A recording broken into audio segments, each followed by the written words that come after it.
नमस्कार। दुर्ग भाग 6 में आप सभी का हार्दिक स्वागत है, अभिनंदन है। मैं राकेश भाटी और आज हम लोग बात करने वाले हैं राजस्थान के कला संस्कृति के इस प्रमुख पार्ट दुर्ग भाग 6 की। ठीक है, बहुत सारे पिछले वीडियो में हमने दुर्ग पढ़े थे। आज कुछ जो दुर्ग बच गए हैं, मुख्य दुर्ग, उनके ऊपर हम लोग बात करने वाले हैं। उम्मीद कर रहा हूं कि पीछे जो भी पढ़ाया है वो बहुत शानदार तरीके से आप लोग नोट कर रहे होंगे, अच्छे से पूरी ईमानदारी से उनको याद कर रहे होंगे और आपका कोई भी डाउट नहीं रहा होगा। इसी आशा के साथ में हम आज का ये जो सेशन है ये स्टार्ट करते हैं। तो दुर्ग भाग 6 है आज। भाग 6। सबसे पहले जो दुर्ग है वो है शाहबाद का किला। कौन सा किला है? शाहबाद का किला है। शाहबाद जो दुर्ग है वो कहां है? बारां में। यह दुर्ग बामती पहाड़ी पर है। किस पे है? बामती पहाड़ी पे शाहबाद दुर्ग है। तज्जु विशला बावड़ी इस दुर्ग में स्थित है। इस दुर्ग में एक बावड़ी स्थित है जिसका नाम क्या है? तज्जु विशला बावड़ी। क्या नाम है? तज्जु विशला बावड़ी नाम है। ठीक है। बादल महल। इस महल के दरवाजे पर ऊंचे प्लेटफॉर्म पर दोनों ओर अलल पंख युक्त हाथी नामक भव्य मूर्तियां लगी हुई है। दुर्ग में स्थित तोप है नवलबाण तोप। ये सारी बातें किस में है? शाहबाद दुर्ग के अंदर। अलल पंख वाली मूर्तियां कैसी है?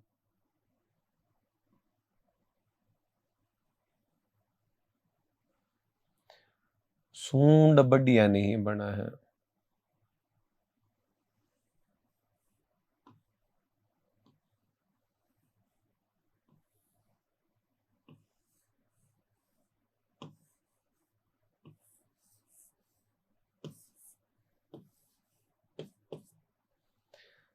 और इसके यहां क्या लगे हैं?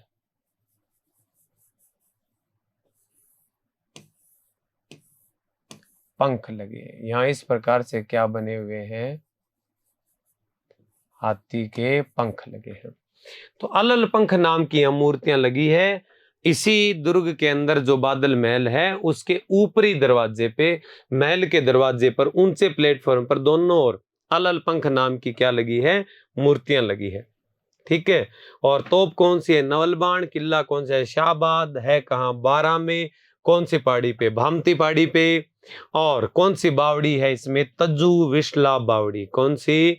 तज्जु विशला बावड़ी स्थित है। हाथी बना ली और उड्डनी हाथी लिख दिया, चित्र बना लिया। ठीक है। झालावाड़ में एक दुर्ग है, नाम है नवलखा दुर्ग। कौन सा दुर्ग? नवलखा दुर्ग। कहां है? झालावाड़ में। नवलखा भंडार कहां है? चित्तौड़गढ़ में। कहां है? चित्तौड़गढ़ में है। मनोर थाना दुर्ग कहां बना है? झालावाड़ में। परवन और काली खोह नदी के संगम पे है। काली खोह और परवन के संगम पे है। इसमें शिव मंदिर है एक, तो भीलों की आराध्य देवी विश्वंती माता का मंदिर भी है। किस माता का मंदिर है? विश्वंती माता का मंदिर है। तो मनोहर थाना भी ये क्या है? जल दुर्ग है। कैसा दुर्ग है ये? जल दुर्ग है। फिर इसके बाद में दुर्ग है कौन सा? गागरोन। कौन सा दुर्ग है? गागरोन। गागरोन का किला 7वीं 8वीं शताब्दी में डोड राजपूत बिज्जल देव डोड ने बनवाया था। डोड परमार राजपूत थे, बिज्जल देव डोड। उन्होंने 7वीं 8वीं शताब्दी में गागरोन के किले का निर्माण करवाया था। तो डोड परमारों ने बनवाया, इसलिए गागरोन का नाम डोडगढ़ भी मिलता है। इसलिए गागरोन का नाम क्या मिलता है? डोडगढ़ भी मिलता है, धुल्लरगढ़ भी मिलता है। डोडगढ़ और धुल्लरगढ़, ये दोनों नाम इस किले के मिलते हैं। ठीक है, नोट कीजिए। लिख दिया? ठीक है। नेक्स्ट, आहू और काली सिंध नदी के संगम पे ये किला बना है। गागरोन भी एक प्रकार का क्या है, जल दुर्ग है। मुकुंदरा पहाड़ी पर इसका निर्माण करवाया था। ठीक है, यहाँ की जो मुद्रा है, यहाँ पे सालिम शाही रुपये डालने की एक टकसाल थी। टकसाल समझते हो, जहां पे सिक्के बनाए जाते हैं। उपनाम, एक तो ये जल दुर्ग है, डोड राजपूतों ने बनवाया, तो डोडगढ़ भी है, दुल्लरगढ़ भी है। ठीक है, और इसको गरगराट दुर्ग भी कहते हैं। गरगराट ऋषि की तपोभूमि थी। गलका नगरी भी कहते हैं। क्या कहते हैं, गलका नगरी भी कहते हैं। जल या ओदक दुर्ग भी है ये। और महमूद खिलजी ने इसका नाम बदल के क्या कर दिया था, मुस्तफाबाद रखा था। क्या रखा था, मुस्तफाबाद। और इसे गरगराटपुर भी कहते हैं। क्या कहते हैं, गरगराटपुर भी इस किले को कहा जाता है। खिलजी ने इस किले का नाम क्या रखा था, मुस्तफाबाद रखा था। लिख दिया।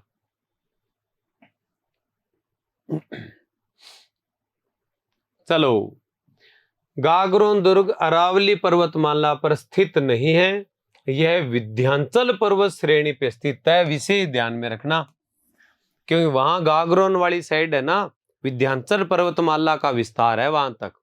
बीच में हड़ौती का पठार है, उससे इधर अरावली का विस्तार है। गागरोन किले में अकबर की मुलाकात अबुल फजल के भाई फेजी से हुई थी। फेजी से अकबर की मुलाकात कौन से दुर्ग में हुई थी, गागरोन के किले में हुई थी। फेजी अबुल फजल का क्या था, भाई था। गागरोन दुर्ग में रचित जो ग्रंथ है वो कौन कौन से हैं।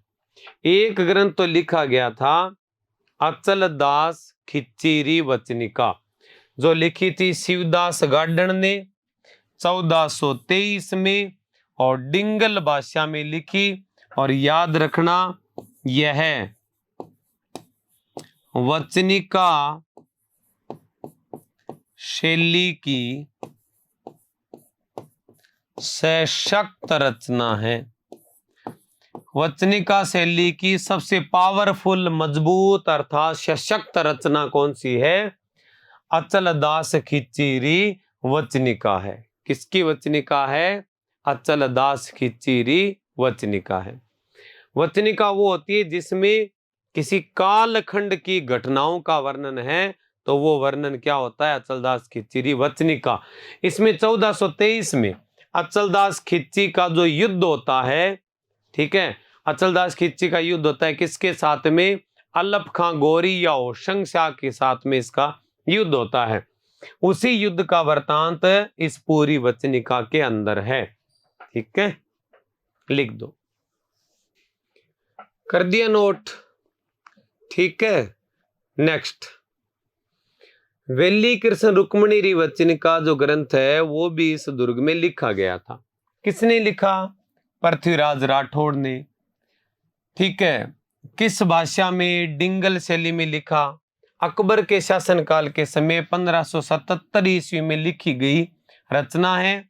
इसमें पीथल व पाथल कविता की रचना जो है वह तो है कन्हैयालाल सेठिया की। अब ध्यान रखना बात क्या है विशेष, वो याद रखना। इसमें पृथ्वीराज राठौड़ ने पाथल शब्द महाराणा प्रताप के लिए तथा पीथल शब्द पृथ्वीराज राठौड़ ने स्वयं के लिए लिखा। ठीक है, तो ये जो किताब है ना, वेली कृष्ण रुक्मणी री वचनिका, इसमें पाथल पीथल शब्दों का प्रयोग किया गया। इसमें से पाथल शब्द ये महाराणा प्रताप के लिए काम में लेता था और पीथल शब्द ये खुद के लिए काम में लेता था। लेकिन याद रखना, एक किताब है जिसका नाम ही पाथल पीथल है, वो किताब लिखी थी चूरू सुजानगढ़ के कन्हैयालाल सेठिया ने। सेठिया जी की तो किताब का नाम ही पाथल पीथल है। और पृथ्वीराज राठौड़ ने अपनी किताब वेली कृष्ण रुक्मणी में पीथल पाथल शब्दों का प्रयोग किया। कोई पूछ ले कि पाथल पीथल शब्द सबसे पहले कौन सी किताब में लिखे गए, तो वेली कृष्ण रुक्मणी वचनिका में पृथ्वीराज राठौड़ ने लिखे। कोई ये पूछ ले कि पीथल पाथल नाम की किताब प्रॉपर किसने लिखी थी, तो कन्हैया लाल सेठिया ने लिखी थी। ठीक है, कोई दिक्कत नहीं है इतनी बात में। ठीक है, तो पीथल पृथ्वीराज राठौड़ खुद के लिए नाम काम में लेता है और पाथल वो महाराणा प्रताप के लिए काम में लेता है। ये जो पृथ्वीराज राठौड़ है ये अकबर के दरबार में रहता है, अकबर का दरबारी विद्वान भी है, अकबर की अधीनता भी स्वीकार कर ली, फिर भी बड़ाई महाराणा प्रताप की करता है और ऐसे लिखता है कि मुगल बादशाह को किसी पाथल ने नाकों चने चबा दिए थे और उसको वहां से भागना पड़ा था। अब कोई आके कह भी दे कि महाराज ये देखो पृथ्वीराज आपके पास बैठ के आपकी बुराइयां लिख रहा है ग्रंथ में, तो अकबर ऐसे अनपढ़ था, वो पूछता कि बता क्या लिखा है पृथ्वीराज। उन्होंने कहा देखो महाराज इसमें आपका नाम है क्या, अकबर नाम है क्या, नहीं है। महाराणा प्रताप नाम है क्या, नहीं है। पृथ्वीराज राठौड़ का नाम है क्या, नहीं है। ये पाथल और पीथल तो मेरे कहानी के किरदार है, मैं तो कोई और कहानी लिख रहा हूं। समझता अकबर सब था लेकिन मना नहीं कर सकता क्योंकि वो तो अन्य नामों से लिख रहा है कहानी। ठीक है, लेकिन बात सारी की सारी अकबर पे कह रहा है। ऐसा क्यों करते थे पृथ्वीराज राठौड़, क्योंकि पृथ्वीराज राठौड़ की जो पत्नी है किरण देवी वो महाराणा प्रताप की भतीजी है। तो महाराणा प्रताप पृथ्वीराज राठौड़ के क्या लगे, ससुर लगते थे, इसलिए वो पूरी बढ़ाई इसमें लिखते थे और अकबर इससे चिढ़ता भी था। लिख दिया, ठीक है।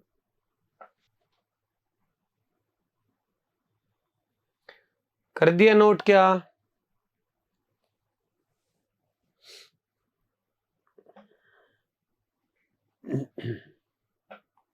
चलो फिर आगे। दो तीन बातें हाँ यहाँ तो ना करें तो भी कोई दिक्कत वाली बात नहीं है। पृथ्वीराज राठौड़ को डिंगल का हेरोस और ये सारी बातें ये हम भाषा साहित्य वाले टॉपिक में और कर लेंगे। ठीक है, तो ये दो ग्रंथ यहाँ पे लिखे गए थे। ठीक है, अब इसके बाद में देखो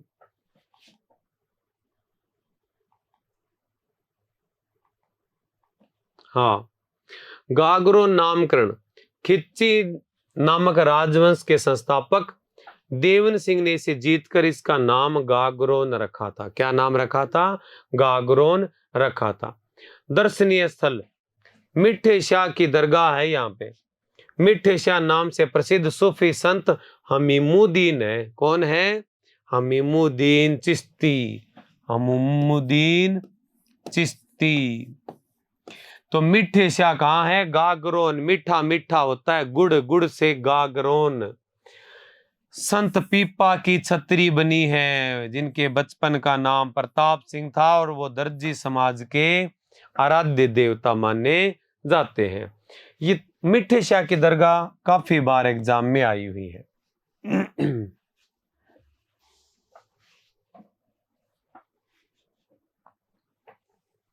लिख दिया, ठीक है। संत पीपा की गुफा टोडा राय सिंह टोंक में है। सतपीपा का मंदिर समदड़ी गांव बाड़मेर में, और पीपा की छतरी गागरोन में। हम बात कर रहे हैं गागरोन दुर्ग की। गागरोन दुर्ग में एक पहाड़ी है गीद कराई। गागरोन दुर्ग में ऊंची पहाड़ी है जहां से मृत्यु दंड के कैदियों को 1 2 3 करके फेंका जाता था।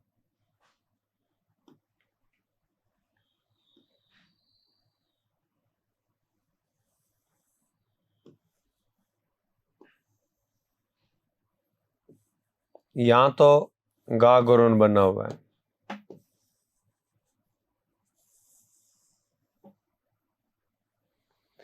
और यहां से क्या करते,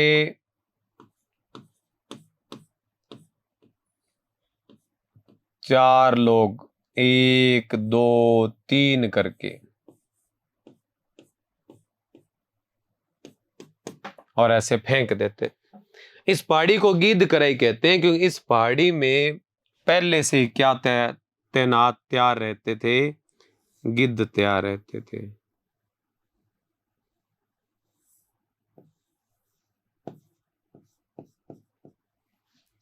भी कोई न कोई शरारत करेगा शरारत करेगा तो यहाँ से पटकेंगे तो अपने तो यहाँ पे भोजन मिल जाएगा। तो पहाड़ी में गिद्ध ज्यादा रहते थे यहाँ, इसको क्या बोलते हैं? गीद कराई। क्या बोलते हैं?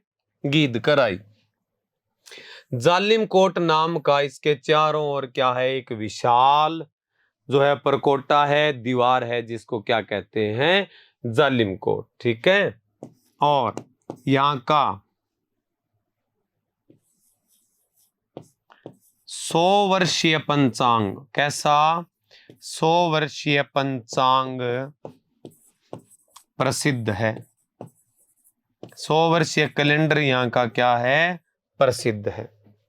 ठीक है, लिखो।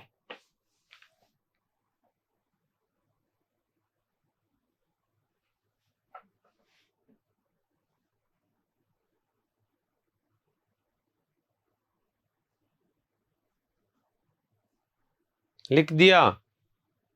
नेक्स्ट। चित्तौड़ दुर्ग के अंदर 2 साके हुए। कितने साके? 2। 1423 में अचलदास खिच्ची और मांडू के सुल्तान अलप खां गोरी के मध्य। अलप खां गोरी का उपनाम क्या मिलता है? होशंग शाह मिलता है। क्या मिलता है? होशंग शाह नाम मिलता है। ठीक है, 1423 में।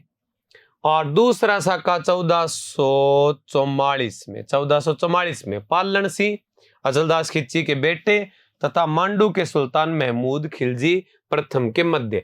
अब सुनो आप एक बात, तो पहला है 1423 में, 3 से बना यहाँ का राजा अचलदास और 3 से बना अलप खां गोरी या होशंग शाह। दूसरा साका 1444, 4 का पै बना, पै से बना पालन सिंह और पै को मोड़ के मैं बना, मैं से बना महमूद खिलजी। महमूद खिलजी फर्स्ट। आ रही है समझ में बात क्या? तो ये 2 साके हैं, 23 में, 44 में।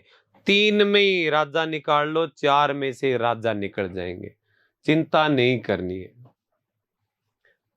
नेक्स्ट, गागरोन के दूसरे साके का वर्णन माआसिरे महमूद शाही ग्रंथ में है। गागरोन के दूसरे साके का वर्णन कहाँ है? माआसिरे महमूद शाही ग्रंथ में मिलता है। किसमें मिलता है? माआसिरे महमूद शाही ग्रंथ में मिलता है। नेक्स्ट हम पढ़ने वाले हैं भरतपुर में। भरतपुर में वेर दुर्ग है। कौन सा? वेर दुर्ग। इसका निर्माण राजा बदन सिंह ने करवाया था। ठीक है, इसके अलावा डीग नया जिला बन चुका है। पहले भरतपुर का हिस्सा था, अब नया जिला है। तो डीग में जो दुर्ग है, डीग दुर्ग 1730 ईस्वी में राजा बदन सिंह ने इसका निर्माण करवाया था। डीग को जल महलों की नगरी नाम से जाना जाता है। और डीग दुर्ग में बुर्जों की संख्या कितनी? 12। डीग में कितने बुर्ज हैं? 12 हैं। ठीक है, तो डीग के महलों का निर्माण भी बदन सिंह ने करवाया। और डीग के अंदर डीग के जो जल महल है वो बनवाए थे किसने? सूरजमल ने बनवाए थे। तो डीग के महल और दुर्ग का निर्माता तो है बदन सिंह, और डीग के जल महलों का निर्माता कौन है? सूरजमल। और डीग को जल महलों की नगरी कहते हैं। जल महलों की नगरी कहते हैं। और यहाँ सावन भादो नाम के महल भी बने हैं। सावन भादो नाम के यहाँ महल भी बने हैं। और डीग को जल महलों की नगरी कहते हैं। तो राजस्थान का जल महल बट्टाड़ू का कुआं बाड़मेर माना जाता है। बट्टाड़ू का कुआं बाड़मेर माना जाता है। और सावन भादो महल डीग में है। सावन भादो नहर कोटा में है। सावन भादो बांध कोटा में है। सावन भादो कड़ाई देशनोक में है। सावन भादो झील सिरोही में है। सावन भादो मूर्तियां सिरोही में है। और सावन भादो महल डीग में है। बात आ रही है कि नहीं आ रही? समझ में आ रही है? बहुत बढ़िया। लिख दिया। ठीक है। अब इसके बाद में है तवनगढ़ का किला या त्रिभुवनगढ़ का किला। ठीक है, तो ये बयाना दुर्ग के पास में है। ठीक है, और तवनपाल द्वारा 11वीं शताब्दी में बयाना दुर्ग के उत्तरार्ध में इसका निर्माण करवाया गया। और नोट में याद रखना, बयाना के महाराजा तिरुभुवनपाल महाराजा विजयपाल के पुत्र थे। ठीक है, विजयपाल के बेटे कौन थे? तिरुभुवनपाल। ठीक है, तो ये जो तवनगढ़ है, यहाँ नणंद भोजाई का कुआं है। तवनगढ़ के किले में किसका कुआं है? नणंद भोजाई का क्या है? कुआं है।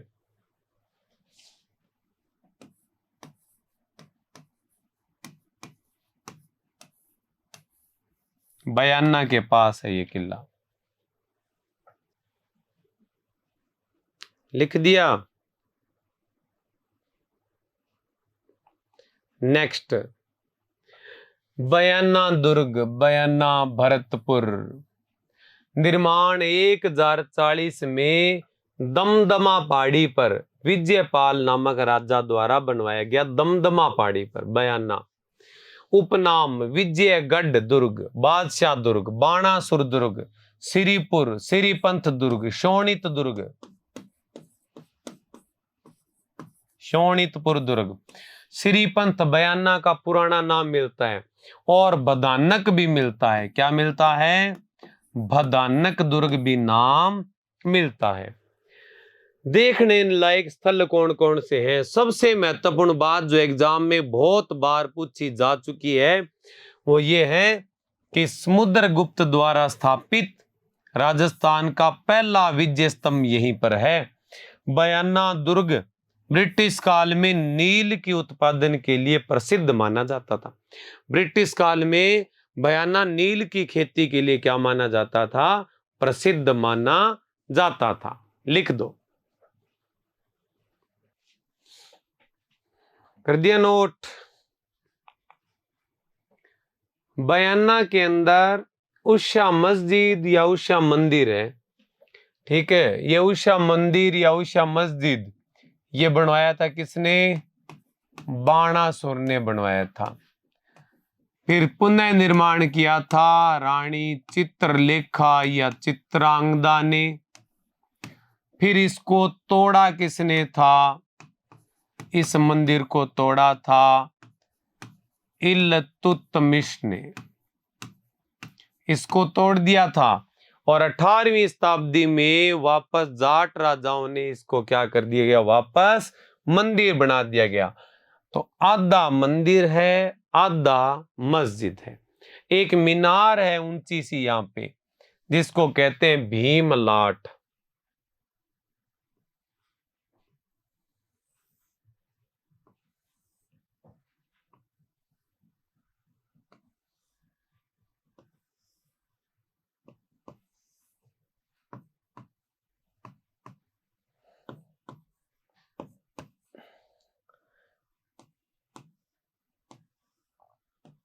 ये कौन सी मीनार है? ये भीमलाट है। कौन सी मीनार है ये भीमलाट नाम की क्या है? मीनार है।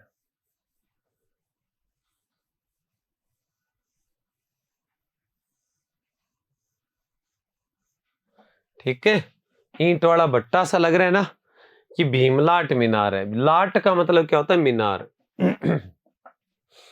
अकबर की छतरी यहाँ पे बनी हुई है। किसकी छतरी बनी हुई है? अकबर की छतरी बनी है। वैसे तो मुस्लिम समाज में छतरियां नहीं बनाते, लेकिन यहाँ अकबर के नाम की छतरी बनी हुई है। जहांगीरी दरवाजा भी यहाँ पे बना हुआ है। लोधी मीनार भी बनी हुई है। सादुल्ला सराय भी बनी है। किसकी? सारदुल्ला सराय, रेन बसेरा टाइप में बना हुआ है। दाऊद खान की मीनार भी है। किसकी मीनार है? यहाँ पे दाऊद खान की मीनार भी बनी हुई है। नेक्स्ट हम जो गढ़ पढ़ेंगे साथियों, उसका नाम है लोहागढ़। आप देख रहे हो, ये चारों तरफ पानी है और आगे एक पुल बना है, और ये अंदर गढ़ कौन सा? लोहागढ़ है। बहुत मजबूत किला है ये, और ये किला ना तो मुगल जीत पाए और ना इस किले को अंग्रेज जीत पाए थे। लोहागढ़ भरतपुर दुर्ग निर्माण 1773 ईस्वी में इसका हुआ था। किसने करवाया था? जाट राजा सूरजमल ने इसका निर्माण करवाया था। ठीक है, और सोंगढ़ के निकट ये निर्मित है। याद रखना थोड़ा सा, 1730 से 1733 के मध्य इस किले का निर्माण हुआ। 3 साल में मोटा मोटा इस किले का निर्माण सूरजमल जाट ने करवा दिया था। ठीक है, लिख दो। कैसा दुर्ग है? पारीख दुर्ग है, क्योंकि चारों ओर क्या बनी है? खाई बनी है। क्या है? चारों ओर खाई बनी है। लिखो।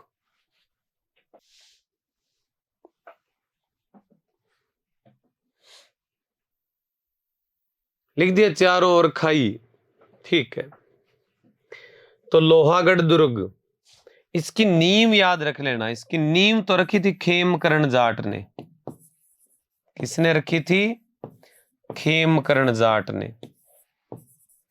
लेकिन यहां गढ़ का निर्माण किसने करवाया था? सूरजमल जाट ने करवाया था, जो जाटों के प्लेटो या जाटों के अफलातून कहलाते हैं।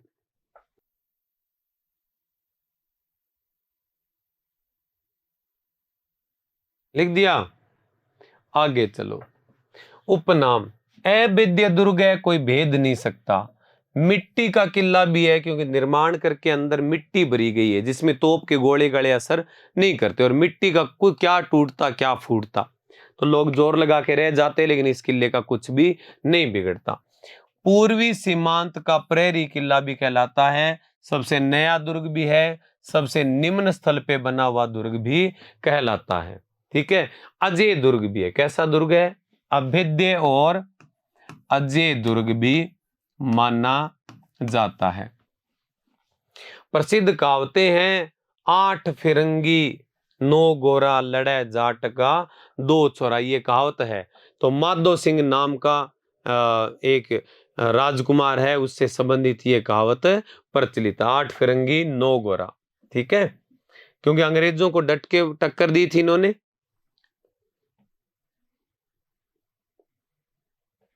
माधो सिंह, एक का नाम दुर्जन सिंह, पता नहीं ऐसा कोई नाम मिलता है। लिख दिया? नेक्स्ट, दर्शनीय पर्यटन स्थल। इस दुर्ग में 8 बुर्ज है। जवार बुर्ज, जो दिल्ली विजय पे लाए थे। फतेह बुर्ज 1806 में अंग्रेजों पे विजय के उपलक्ष्य में इसका निर्माण करवाया गया था। जवाहर बुर्ज,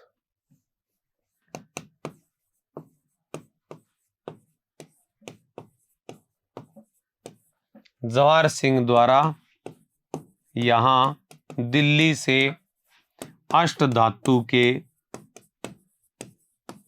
किवाड़ लाकर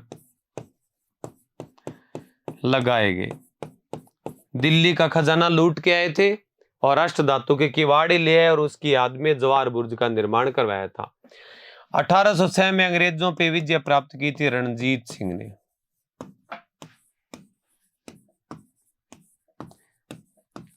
राजा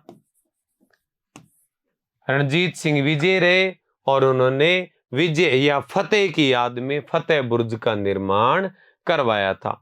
ठीक है, एक बात और इसमें ध्यान रखना, हम डिटेल में बता देंगे अपने, देखते हैं आगे आ जाती है डिटेल।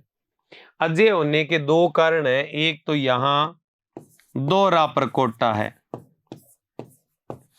दोहरा परकोटा है यहां, और दोहरे परकोटे के अलावा आप ध्यान में रख लेना, यहां जो चारों ओर खाई है, उसमें सुजान गंगा नहर, जो जिसमें मोती झील का पानी आता है, से इस खाई को भरा जाता था।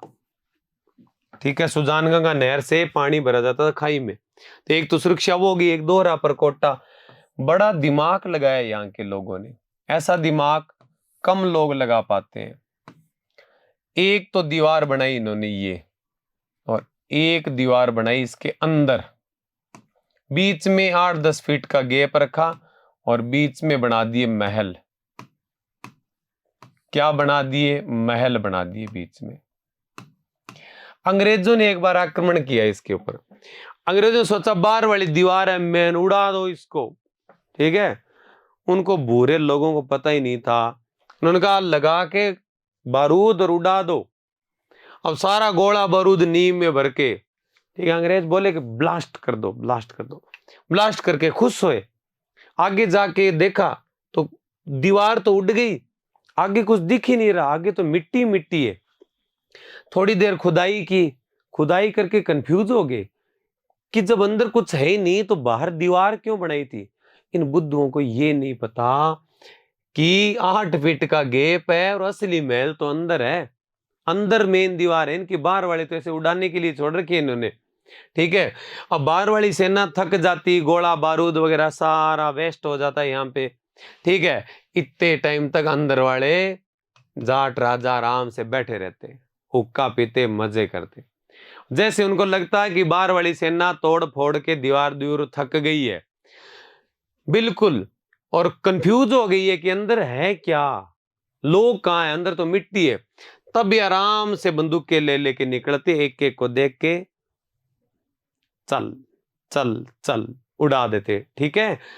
तो ये दोहरा प्रकोट है ना, ये एक इस किले की सबसे बड़ी ताकत है। और जो चारों ओर की खाई है वो भी इस किले की क्या है? सबसे बड़ी ताकत है। सूजाने,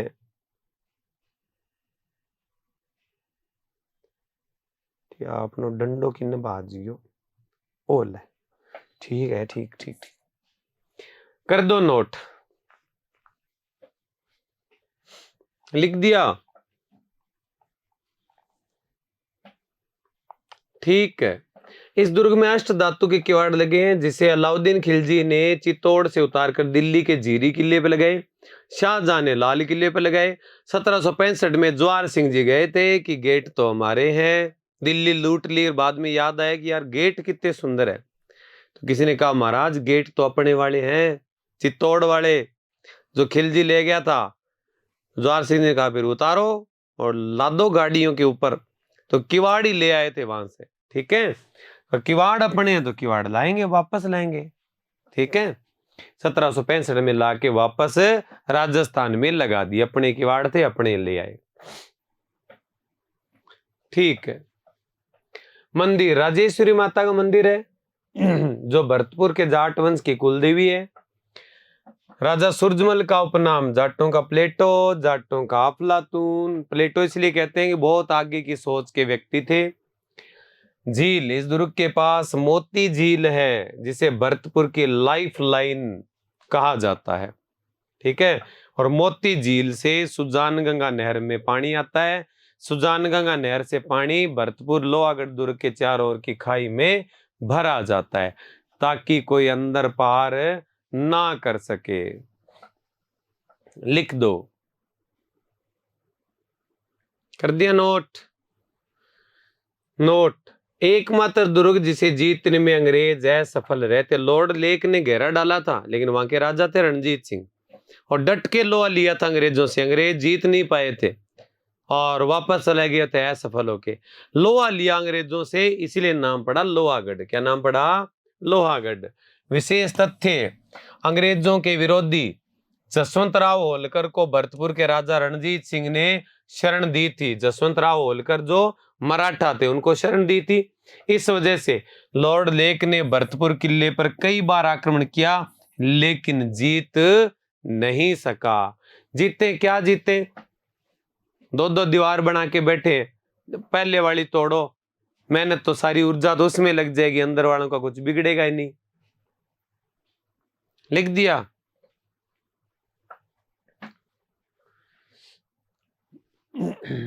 ठीक है। इस किले के चारों ओर गहरी खाई में मोती झील से सुजान गंगा नहर द्वारा पानी लाया जाता था। क्या लाया जाता था? पानी। और इस दुर्ग में एक खास बात और है, एकीकरण का जो पहला चरण है ना, मत्स्य संघ, मत्स्य संघ का इसी किले में क्या हुआ था? उद्घाटन। क्या हुआ था? उद्घाटन हुआ था। कब है? 18 मार्च को 1948 को। एकीकरण का पहला चरण था मत्स्य संघ, जिसमें जिले जोड़ जोड़ के राजस्थान बना रहे थे ना। अपने 7 चरणों में राजस्थान पूरा बना था, अलग अलग रियासतों को साथ मिलाया गया। तो 7 चरणों में पहला चरण मत्स्य संघ था। कौन सा था? मत्स्य संघ। इसमें अलवर, भरतपुर, धौलपुर, करौली को आपस में जोड़ा गया था और नाम दिया गया था मत्स्य संघ। उस चरण का उद्घाटन भी किस दुर्ग में हुआ? तो किस दुर्ग में बताओगे तुम लोग? किसमें? लोहागढ़ में। और जगह कौन सी थी? तो भरतपुर में, लोहागढ़ में एक जगह थी कचेरी कलां, या जिसको दीवाने खास कहते हैं। ठीक है।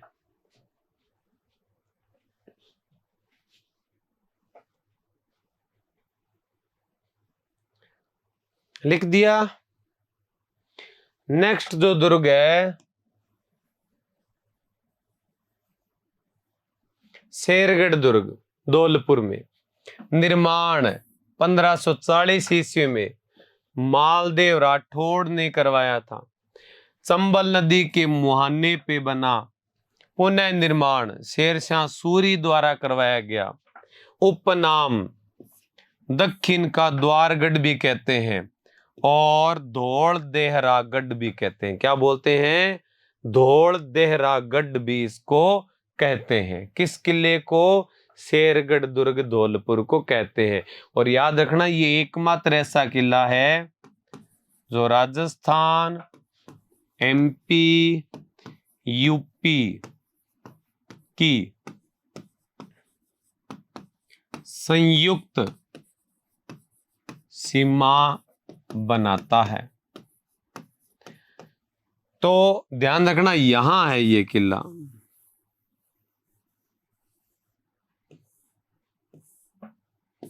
यहां है एमपी, यहां है यूपी, ये है राजस्थान।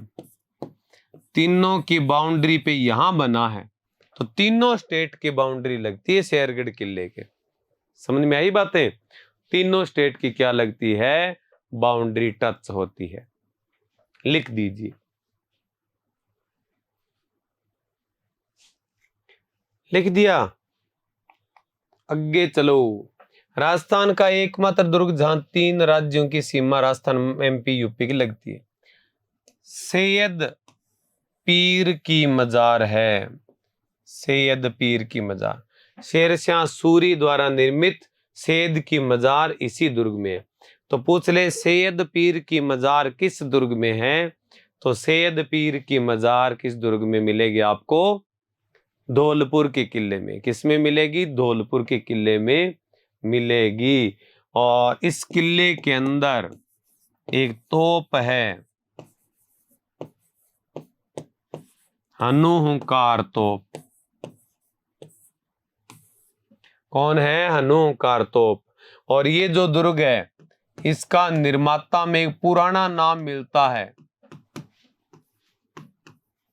देवीपाल या धर्मपाल नाम का आदमी भी इसका क्या मिलता है? निर्माता बताया जाता है। मतलब दुर्ग है तो पुराना। मालदेव ने तो पुनः निर्माण करवाया था, फिर सूरी ने भी इसका क्या करवाया? पुनः निर्माण करवाया।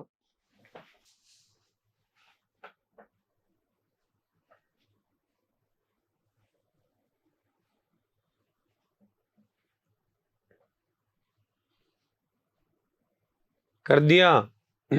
चलो, करौली में एक दुर्ग है, मंडरायल दुर्ग। कौन सा है? मंडरायल दुर्ग, जिसके उपनाम है ग्वालियर दुर्ग की कुंजी कहते हैं। और इस दुर्ग में मर्दान शाह की मस्जिद है। किसकी मस्जिद है? मर्दान शाह की मस्जिद है। करौली में एक तिमनगढ़ भी है, ऊंटगिरी का किला भी है, बहादुरपुर का किला भी है। बहादुरपुर का भी यहाँ क्या है, किला है। ये सारे कहाँ हैं, करौली के अंदर। आराम से लिख दीजिए इसको, कोई टेंशन नहीं लेनी, बढ़िया तरीके से नोट कर दो बस। लिख दिया, आगे लिखो। सवाई माधोपुर रणथंभौर दुर्ग निर्माण 8वीं शताब्दी में राजा रत्तीदेव या जयंत चौहान ने इसका निर्माण 8वीं शताब्दी में रणथंभौर का निर्माण करवाया। आकार इसका अंडाकार है। कैसा है, अंडाकार। उपनाम इसको दुर्गाधिराज कहते हैं, कंफ्यूज मत हो जाना। दुर्गाधिराज रणथंभौर है, पेपर में ऐसा लगेगा जैसे चित्तौड़गढ़ कर दे, नहीं, दुर्गाधिराज है रणथंभौर। महादुर्ग चित्तौड़गढ़ है, क्योंकि क्षेत्रफल में क्या है, वो बड़ा है। हमीर की आन बान शान का प्रतीक है। यह दुर्ग 7 पहाड़ियों के मध्य स्थित है। कितनी पहाड़ियों के मध्य, 7 गोलाकार पहाड़ियों के मध्य ये दुर्ग क्या है, स्थित है। इसलिए तो अबुल फजल ने कहा है कि और दुर्ग नंगे हैं, ये दुर्ग क्या है, बख्तरबंद है। यह दुर्ग बख्तरबंद है। ठीक है, कहां बना है ये, सवाई माधोपुर में रण की घाटी की थंब पहाड़ी पे। रण की घाटी की थंब पहाड़ी पे ये दुर्ग बना हुआ है। रण की घाटी की थंब पहाड़ी पे यह दुर्ग बना हुआ है। रण की घाटी की कौन सी पहाड़ी, थंब पहाड़ी पे यह किला बना हुआ है। कर दिया नोट, तो चलो। यह दुर्ग गिरी दुर्ग व वन दुर्ग दोनों श्रेणी में आता है। पहाड़ी पे बना है, जंगल में भी बना है। जो दुर्ग दूर से दिखाई नहीं देता, इस दुर्ग की विशेषता है। पास जाने पे दिखेगा, दूर से तो बिल्कुल नहीं दिखता, क्योंकि एक जंगल के अंदर बना हुआ है, चारों ओर पहाड़ी है तो भी नहीं दिखता। प्रसिद्ध कथन अबुल फजल ने कहा था, अन्य दुर्ग नंगे हैं जबकि यह दुर्ग बख्तरबंद है। क्यों, क्यों इसके चारों ओर जो गोलाकार पहाड़ियां हैं वो कवच की भांति इसकी क्या करती है, रक्षा करती है। ठीक है, कवच की भांति इसकी क्या करती है, रक्षा करती है। समझ में आई इतनी बात, कोई दिक्कत नहीं है। ठीक है, ये इस दुर्ग से संबंधित एक क्या हो गया है, हमारा कथन हो गया है।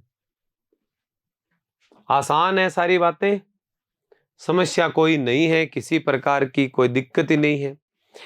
मेरे ख्याल से फिलहाल इस क्लास में इतनी बातें बहुत होगी। ठीक है, और हम मिलेंगे अगली क्लास में एक और नए दुर्ग के साथ में, कुछ और रोचक जानकारियों के साथ में। ठीक है, तो मिलते हैं अगली क्लास में। फिलहाल इस क्लास में इतनी बातें बहुत है। Thank you, have a nice day, tata, bye bye. जय जय राजस्थान, जय जय राजस्थानी।